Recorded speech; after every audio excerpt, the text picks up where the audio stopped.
जय हिंद सभी फौजी बंधुओं। आप सब पेंशन ड्रा कर रहे हैं और कई कयास भी लगा रखे हैं OROP 2। तो आज हम बात करेंगे इस OROP के बारे में ही, यानी कि वन रैंक वन पेंशन के बारे में। इस पर एक बहुत बड़ा खुलासा होने जा रहा है और मुझे उम्मीद है हमें यस वीडियो कितना बड़ा हो जाएगा मुझे मालूम नहीं, पर आप हमेशा की तरह हमारा साथ देंगे और धैर्य के साथ सुनेंगे। इस वीडियो में मैं कवर करने जा रहा हूं इसकी क्या पृष्ठभूमि है, क्यों यह जरूरत पड़ी थी, इसमें क्या क्या कमियां थी और क्या क्या करंट अपडेट्स हैं, लेटेस्ट अपडेट्स हैं, और एक फौजी बंधुओं को क्या क्या बिंदुओं को अवश्य ही जानना चाहिए। इसके साथ ही मैं यह दावा प्रस्तुत कर सकता हूं कि इस वीडियो में जो भी जानकारी मैं प्रस्तुत करूंगा यह सब प्रमाणिक तथ्यों पर आधारित है, जिसमें कि लगभग नगण्य के बराबर अनुमानित डाटा को मैं प्रस्तुत करने का प्रयास करूंगा। तो आइए हम प्रारंभ करते हैं इस OROP की डिफिनीशन से ही। जैसा कि हम सब जान चुके हैं, वन रैंक वन पेंशन यह कब हुआ, यह दावा प्रस्तुत करता है एक ही तरह का, यानी कि समान अमाउंट ऑफ पेंशन मिलेंगे। किसे? तो जो सेम रैंक के जो हैं और सेम क्वालिफाइंग सर्विस के हैं। इसके लिए irrespective of date of recruitment है या डेट ऑफ रिटायरमेंट है या किस रेजिमेंट से हैं, किस सर्विसेज से हैं, यानी कि आर्मी से हैं, एयरफोर्स से हैं, नेवी से हैं, तीनों सर्विसेज के ऑल रैंक स्ट्रक्चर जो इक्विवेलेंट है समान ही होगा। तो यह तो बड़ा ही बुनियादी सी तथ्य है जो कि आप सब अभी तक समझ ही चुके होंगे। अब अगर इस तथ्य को समझ चुके होंगे कि समान रैंक को समान पेंशन, समान इक्विवेलेंट क्वालिफाइंग सर्विसेज को मिलना है, तब हम आगे की बात अब प्रारंभ करते हैं। आगे की बात प्रारंभ करें इससे पहले थोड़ी सी आपको हम इसके बैकग्राउंड इतिहास पर भी एक झलक में दिखा दूं। OROP की जरूरत क्यों पड़ी थी? तो अगर आप इस पर रिसर्च करेंगे तो आपको पता लगेगा कि यह रिजल्ट था एक यूनिलेटरल डिसीजन ले लिया गया था सरकार के द्वारा, तत्कालीन सरकार। कब की? 1973 की। यह पेंशन की मात्रा को रिड्यूस करने के लिए डिफेंस वेटरन्स के लिए, जिनकी की पेंशन पहले 70% ऑफ देयर इन्वॉल्वमेंट आते थे, उन्हें 50% रिड्यूस कर दिया गया 1973 से। सेंट्रल गवर्नमेंट जो तत्कालीन था, मैं नाम लेना नहीं पसंद करूंगा, उनके द्वारा घटा दिया गया। और यह काम हुआ बगैर संपर्क किए किसी भी डिफेंस फोर्सेस के, और इसके कारण उनके मोरल पर एक बहुत बड़ा अटैक हुआ। और इस यूनिलैटरल डिसीजन के कारण ही इस OROP का जो कंसेप्ट है यह पैदा हुआ। जो एजिटेशन हुए उस टाइम, उसी का नाम दिया गया OROP। तो यह आप समझ सकते हैं कि यह एजिटेशन जो है 40 साल से भी ज्यादा पुराना है OROP का। जो नए बंदे होंगे इन्हें नहीं मालूम होगा तो यह मालूम कर लीजिए। इस चीज की जो OROP है सही तरह से मिले, इसके लिए हम सभी फौजी बंधु जो कि 25 लाख से भी ज्यादा हैं और उनके फैमिली 2008 से आक्रामक रूप से अपने एजिटेशन को प्रारंभ किए थे। इसके लिए कई रैलियां की गई थी, जिसके लिए OROP के लिए जन जन को पहले तो जागृत करना था कि यह क्या है, इसके क्या लाभ हैं, किस तरह से सरकार पर दबाव बनाया जाए। इस तरह की तमाम रणनीतियां हुई और फाइनली उन सब रणनीतियों के आधार पर ही, उनके कारण ही UPA गवर्नमेंट जो उस टाइम तत्कालीन थी 26 फरवरी 2014 को इन प्रिंसिपल सैंक्शन कर दिया था। और अब जो तत्कालीन प्रधानमंत्री हैं उस समय 15 सितंबर 2013 को इन्होंने PM बनने से पहले, उस टाइम ये PM कैंडिडेचर में थे NDA के में, अपने एक चुनाव के रैली में इन्होंने वादा किया था रेवाड़ी में कि हम OROP को लागू करेंगे। और जैसे ही NDA गवर्नमेंट ने 26 मई को 2015 को शपथ ग्रहण किया, इसी तरह से हमारे वेटरन बंधु की उम्मीदें बढ़ गई कि अब चुनावी वादा OROP का लागू करना जल्द ही लागू हो जाएगा। और हम लोग बड़े ही धैर्यपूर्वक इंतजार कर रहे थे। पर हुआ क्या? सरकार की तरफ से बड़ी ही उदासीपूर्ण रुख दिखाई गई। शुरुआत में उन्हें जो वादा किया गया था वह ओआरओपी लागू नहीं किया गया। फिर से सभी वेटरन बंधु ने गोलबंदी होकर कई तरह की एजिटेशन किए, जंतर मंतर दिल्ली में रिलीज करने के लिए ओआरओपी के लिए किए, और तब उसी दबाव में गवर्नमेंट को डिसीजन लेना पड़ा करीब शपथ ग्रहण के 1.5 साल बाद। तब इन्होंने आदेश जारी किया 7 नवंबर 2015 को, जिस पर आधारित ओआरओपी का आगे का कहानी स्टार्ट हुआ। एनडीए गवर्नमेंट ने लागू तो किया 1.5 साल के बाद अपने चुनावी वादा को पूरा करने के लिए, पर उसका जो ओआरओपी का एक्चुअल परिभाषा था, वास्तविक परिभाषा, उन्होंने बदल दिया, और इसके कारण कई तरह की एनोमलीज पैदा हो गई। अब उसी 7 नवंबर 2015 के लेटर पर आधारित पीसीडीए ने सबसे पॉपुलर, जो सबसे प्रचलित है, प्रसिद्ध सर्कुलर है पीसीडीए का सर्कुलर 555, यह 4 फरवरी 2016 को लागू किया, जो कि 100 से भी ज्यादा पेज के हैं। बड़े विस्तार में हर तरह के पदों को जो भी टर्म किया गया है, टर्म लिया गया, उसे परिभाषित भी किया है, पीडीए को भी इंस्ट्रक्ट दिया है, रिकॉर्ड ऑफिस को भी दिया है, और पेंशनर को भी जानना चाहिए। तो आपको भी तो अवश्य जानना ही चाहिए। यह 4 फरवरी 2016 को लागू किया गया, और उससे 45 डेज के अंदर सभी पीडीओ को आदेश दिया गया कि आप यथाशीघ्र ओआरओपी 1 का एरियर लागू करें, जो कि सभी बैंक ने लगभग 16 मार्च 2016 को एरियर, जो कि 4 इंस्टॉलमेंट में आने थे, फर्स्ट एरियर लागू कर दिया गया 16 मार्च 2016 को, और मार्च 2016 का पेंशन ओआरओपी के इनहैंस रेट से आना शुरू हो गया। लगभग सभी लोगों में खुशी थी इस बात के लिए कि ओआरओपी, जो 40 साल से हमारे बुजुर्ग बंधु ओआरओपी के लिए जो लड़ रहे थे, संघर्ष कर रहे थे, अब उन्हें मिल गया। पर उसी ओआरओपी में हर 5 साल के बाद इसे रिवीजन का भी दिया गया था। हालांकि यह इनिशियली प्रस्ताव था हर साल रिवाइज करने का, पर यह गवर्नमेंट ने नहीं मानी, फिर निगोशिएट करते हुए 5 साल पर मानी। यानी कि उसी फर्स्ट ओआरओपी के अनुसार ही इसे 1 जुलाई 2019 को अगेन ओआरओपी 2 लागू हो जाना था, जिसके तहत यह इक्वलाइजेशन कर देना था। और गवर्नमेंट ने क्या किया, कई सालों तक, यानी कि 1 जुलाई 2019 के बाद जो लागू हो जाना था, यह नहीं किया गया, जो कि एक वन टाइम बेनिफिट पेंशनर को दिए जा रहे थे सभी करने के लिए। अब यह ऑर्डर का आपको मैं बता दूं, ओआरओपी का जो पहला ऑर्डर था, यह था एमओडी।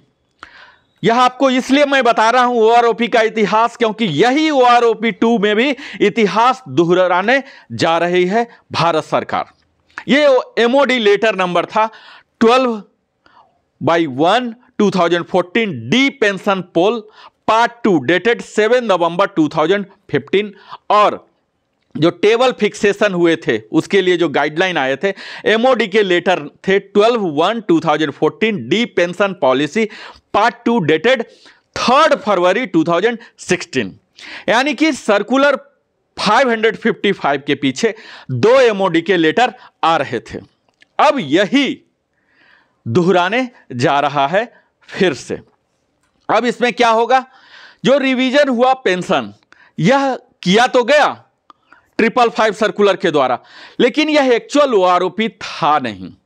जो कोसियारी कमेटी रिपोर्ट, जिसके आधार पर यह ओआरओपी बना था, उसके कई रिकमेंडेशन को नजरअंदाज किया गया, और यही कई लोगों ने अध्ययन किया और पाया कि कई तरह की इसमें एनोमलीज हैं, और यही बैकग्राउंड हो गए ओआरओपी के ये सारे जो झंझट आप तमाम देख रहे हैं, जिससे कि कई फौजी बंधुओं में भी नाराजगी है। तब गवर्नमेंट ने ओआरओपी को तो लागू कर दिया, पॉलिसी लेटर लागू कर दिया, लेकिन इस लेटर में फ्यूचर के लिए जो वादा किया गया था वह नहीं किया गया। अब इसे ही लागू करने की, कराने की क्या क्या कवायद चल रही है, इन्हीं तथ्यों पर मैं आपको बात करूंगा। तो भारत सरकार की जो अभी तत्काल 23 दिसंबर 2022 को जो पब्लिक पीआईबी के द्वारा, जो पीआईबी के प्लेटफॉर्म पर जो जारी किया गया है मंत्रियों के द्वारा, मंत्रियों के समूह के द्वारा, जिन्हें कि स्वयं प्रधानमंत्री ने कैबिनेट अप्रूवल दिया है, उसमें कहा गया है कि 57,000 करोड़ खर्च किया गया है at the rate of 7,123 crore per year इस 8 साल में ओआरओपी के कारण, यानी कि 57,000 करोड़ का एक बर्डन गवर्नमेंट पर आया है। अब हम आपको बताएंगे कि क्या क्या कमियां थी ओआरओपी 1 में। तो जो ग्रांट हो गया 1 जुलाई 2014 से, इसे तो और पहले से ही लागू होना था, लेकिन ठीक है 1 जुलाई में समझौता हुआ। अब इसके लिए ही एक कमेटी बनी कि क्या क्या कमियां हैं, और इस कमेटी जो वेटनर की कमेटी थी ओआरओपी की कमियां को निकालने के लिए, सरकार के सामने प्रस्तुत करने के लिए, इसकी अध्यक्षता कर रहे थे मेजर जनरल सतवीर सिंह साहब, रिटायर्ड हैं।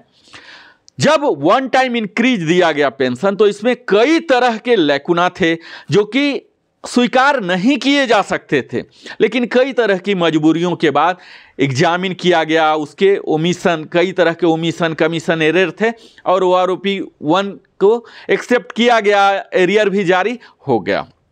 अब इसी के लिए 1 मैन जुडिशियल कमीशन बैठाया गया, जो कि उसके शॉर्ट कमिंग और उसके लिए हटाने के लिए क्या क्या रेकमेंडेड अनुशंसित सॉल्यूशन है, यह सब किया जाए, ऐसा कमेटी का गठन करने का आदेश दिया गया।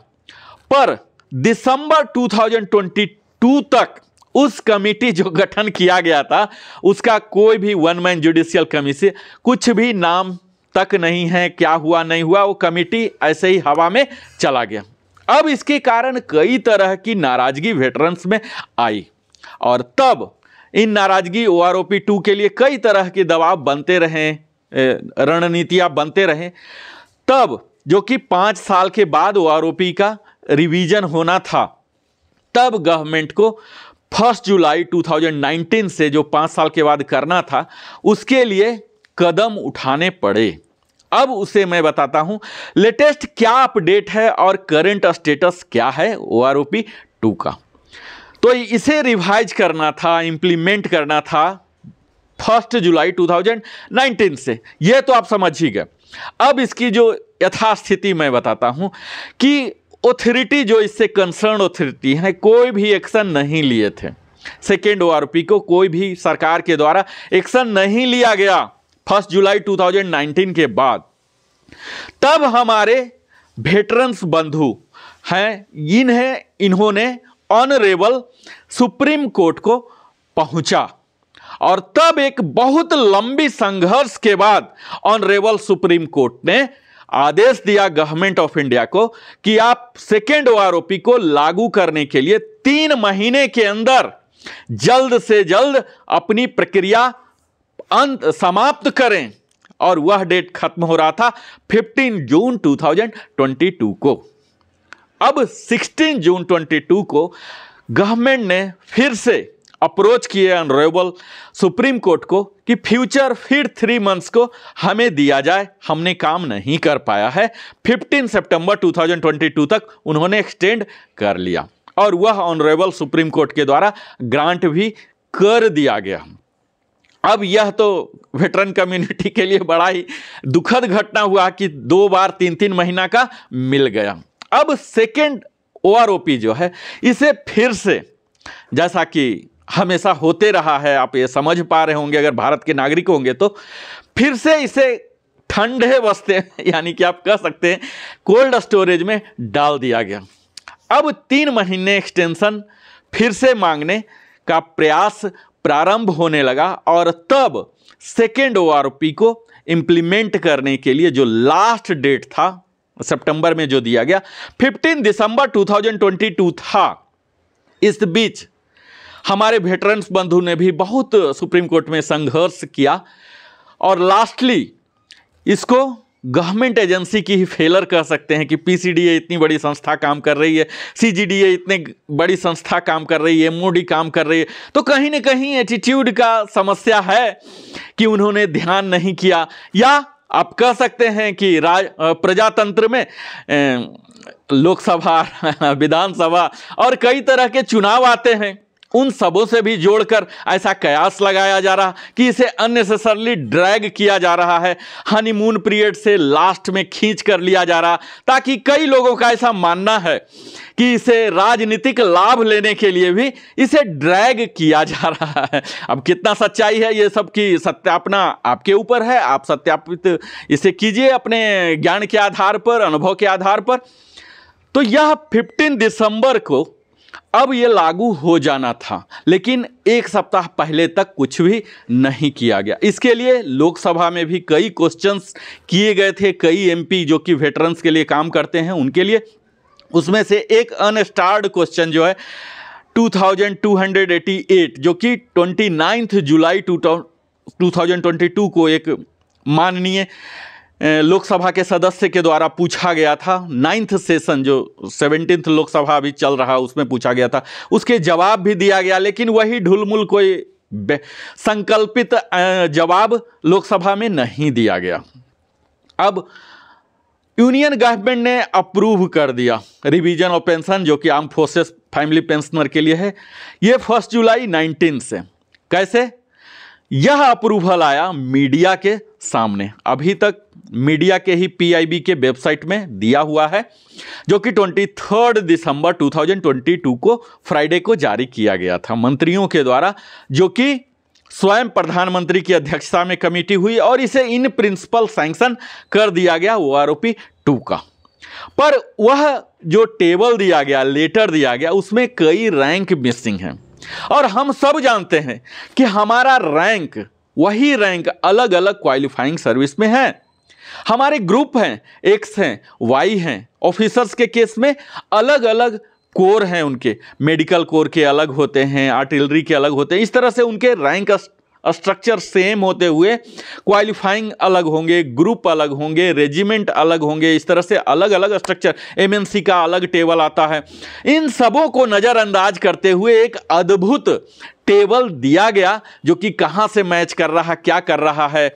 उसमें कई कमियां हैं। पहली कमियां तो यही है कि 1 जुलाई 2019 से एक बेसिक दिखाया गया, दूसरा 1 जुलाई 2021 से दिखाया गया।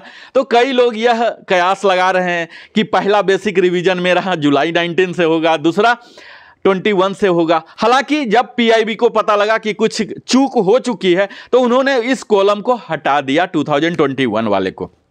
कायदे से इन सभी टेबल जो अभी जारी किया गया है 23 दिसंबर को, इससे एक अनुमान लगाया गया है कि अगला बजट जो आ रहा है 23-24 में, इसमें कितना खर्च किया जाएगा। अगर आप लेटर को देखें, बारीकी से पढ़ें, तो उसमें खर्च का ही फोकस किया गया है कि अनुमानित बजट कितना आएगा, क्योंकि 22-23 में तो बजट एलोकेशन इसके लिए OROP 2 के लिए हुआ नहीं था।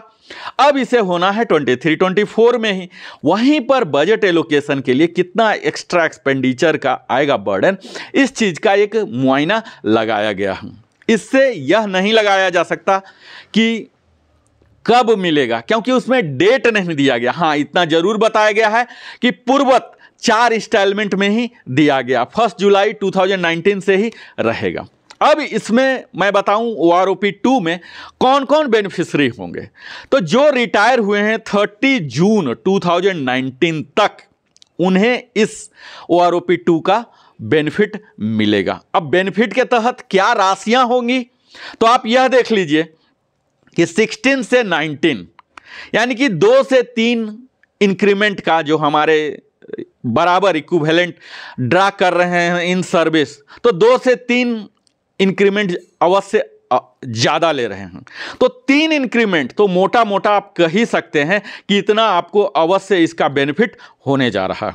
इस एम्बिट में पिछले OROP में करीब 20 लाख कवर हुए थे, इसमें 25.13 लाख कवर होने जा रहे हैं।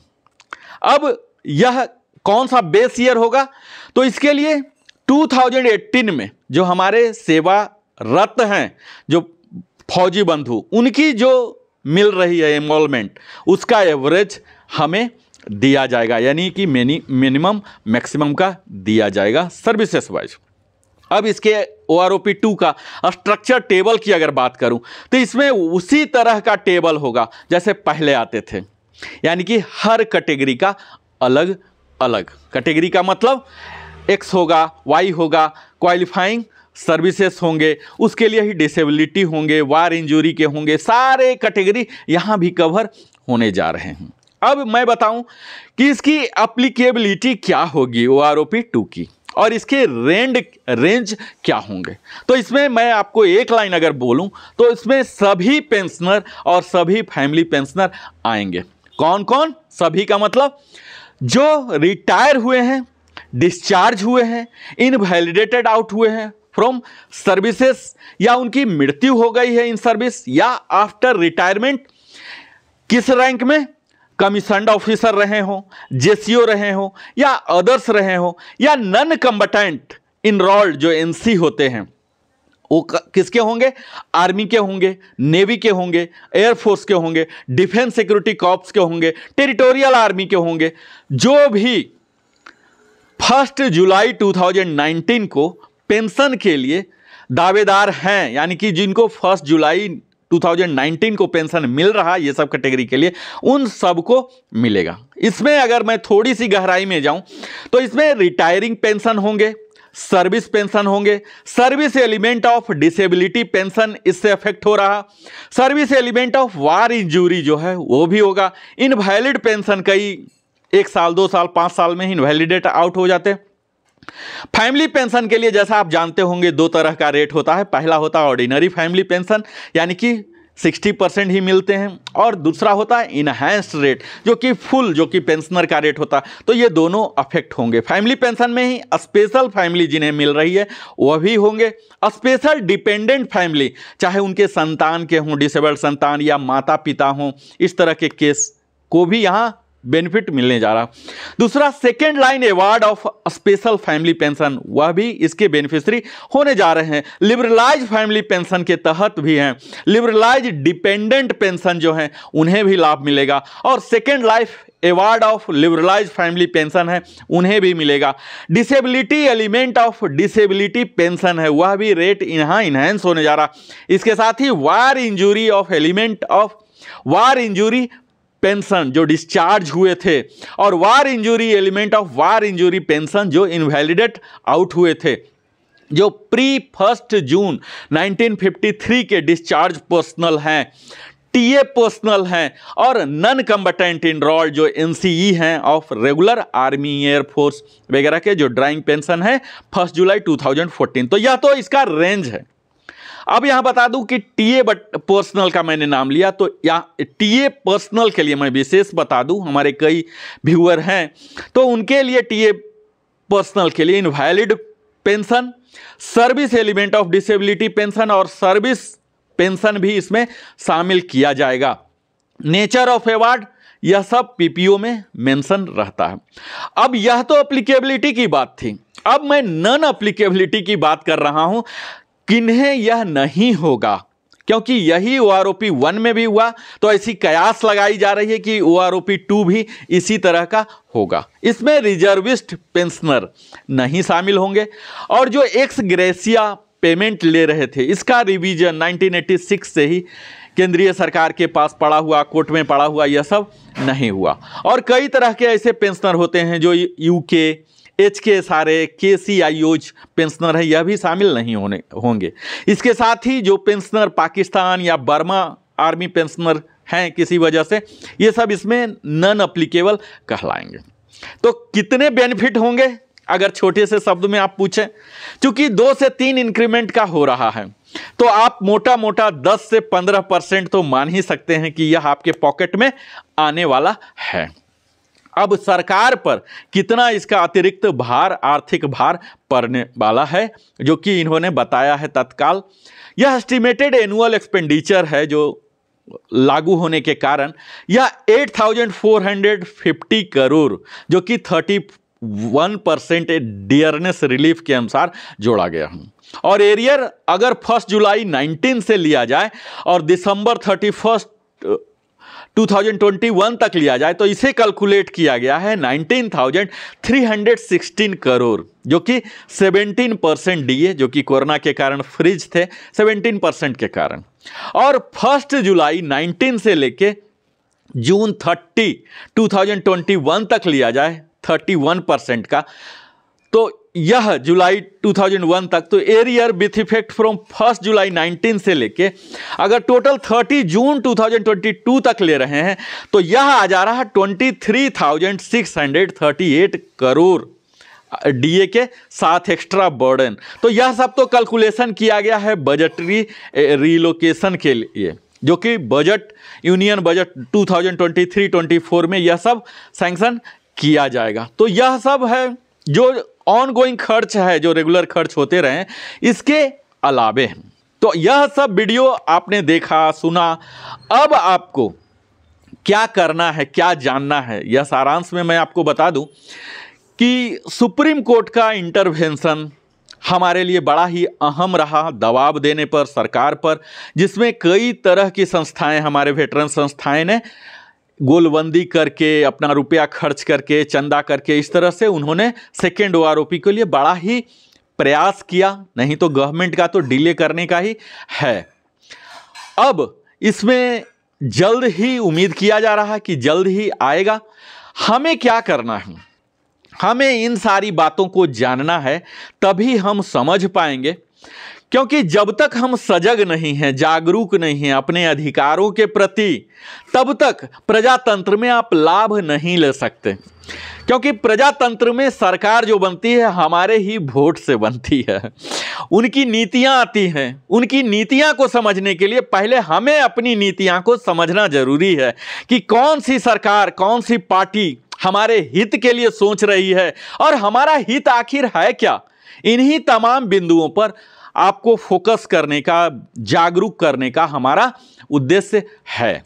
आज हम देख पा रहे होंगे कि काफ़ी यह आगे बढ़ गया है मामला ओआरओपी 2 का, जहां की टेबल भी जारी किया गया है, आप देख पाए होंगे, जिसमें कि कई तरह के एनोमली हैं। सिपाही हैं, नायक हैं, हवलदार हैं, नायब सूबेदार हैं, सूबेदार मेजर हैं, और उसके बाद सीधा मेजर हैं। जो ऑनरी रैंक्स हैं ये सब नहीं हैं और उन्हें भी क्वालिफाइंग सर्विस नहीं दिया गया। तो ये सब अभी जो टेबल जारी किया गया है यह एक एस्टिमेटेड है, इसमें इतना ज़्यादा दिमाग लगाने की ज़रूरत नहीं है। जैसे ही भारत सरकार की कंसर्न डिपार्टमेंट से ऑथोरिटी लागू होगी और पीसीडीए से नया सर्कुलर लागू होगा ओआरओपी 2 का, इसमें आपको क्लियर कट आ जाएगा। तब तक हमारा यही आप सबों से आग्रह है कि तमाम उलूल जुलूल कई तरह की टेबल मार्केट में आएंगे, उन सबों पर ज़्यादा ध्यान देने की ज़रूरत नहीं है। जब टेबल आता है हम आपके समक्ष प्रस्तुत करेंगे, जो कि प्रामाणिक स्रोत से लिया गया होगा। तत्काल आपको अंत में मैं यही बता दूं कि गवर्नमेंट जो डिले कर रही है इक्वलाइजेशन का, ओआरओपी पेमेंट का, माइनर ग्राउंड पर, क्योंकि यह ऑनरेबल सुप्रीम कोर्ट में केस चल रहा है, जो कि 16/3/22 से ही ऑर्डर है इक्वलाइजेशन। फिर जून में इन्होंने लिया, फिर सितंबर में लिया, फिर अभी भी दिसंबर में भी लेने का प्रयास किया जा रहा, जो कि 2 जनवरी को भी डेट दिया गया है। तो ये सब कई तरह की तमाम समस्याएं हैं जो कि इसके रोड़े आ रही है। तो अब मुझे उम्मीद है कि हमारे सम्माननीय सुप्रीम कोर्ट भी वेटरन्स की उनके लाभ को, उनके फैमिली के लाभ को मद्देनज़र रखते हुए फर्दर एक्सटेंशन से मना करेंगे और यथाशीघ्र रिलीज करेंगे, ताकि गवर्नमेंट तुरंत रिलीज कर सके, ताकि सभी बंधुओं को मिल सके। तो यह ओआरओपी 2 के सीरीज में ही, ओआरओपी के सीरीज में यह मेरा दूसरा प्रयास है। इसी तरह से मैं ओआरओपी से संबंधित सभी तरह की अपडेट आपके समक्ष प्रस्तुत करते रहूँगा। और अगर आपको लगता है कि यह वीडियो थोड़ा भी लाभ पहुंचाया है तो आप इस चैनल को, लिविंग हैप्पीली को अवश्य ही सब्सक्राइब करें, क्योंकि जब आप सब्सक्राइब करेंगे तो हमारी चैनल, आपके फौजी बंधु के चैनल को ग्रोथ और डेवलपमेंट का अवसर मिलेगा, जिससे हम और भी ज़्यादा प्रामाणिक सूचना आपके समक्ष प्रस्तुत कर सकते हैं और बड़ी से बड़ी टीम लगा सकते हैं। आप जब हमारे वीडियो को लाइक करते हैं, हमारे लिए मोटिवेशन होता है। आपको किसी भी तरह की अगर इस वीडियो में कमी लगा हो, कुछ सलाह देना चाहते हो, अवश्य ही कमेंट के जरिए लिखिए। मैं बताने का प्रयास करूंगा, सीखने का प्रयास करूंगा, अगले वीडियो में उसे शामिल करने का प्रयास करूंगा। और अंत में हमेशा की भांति आप अपने जीवन का बहुमूल्य समय हमारे साथ लगाते हैं Narendra Kumar wellness consultant entrepreneur trainer के साथ। इसीलिए मैं हृदय की गहराइयों से बहुत बहुत धन्यवाद देता हूं और फिर मिलूंगा इसी तरह की OROP से संबंधित, स्पर्श से संबंधित, वेलनेस से संबंधित तमाम तरह की वीडियो लेकर फिर से मिलता हूं।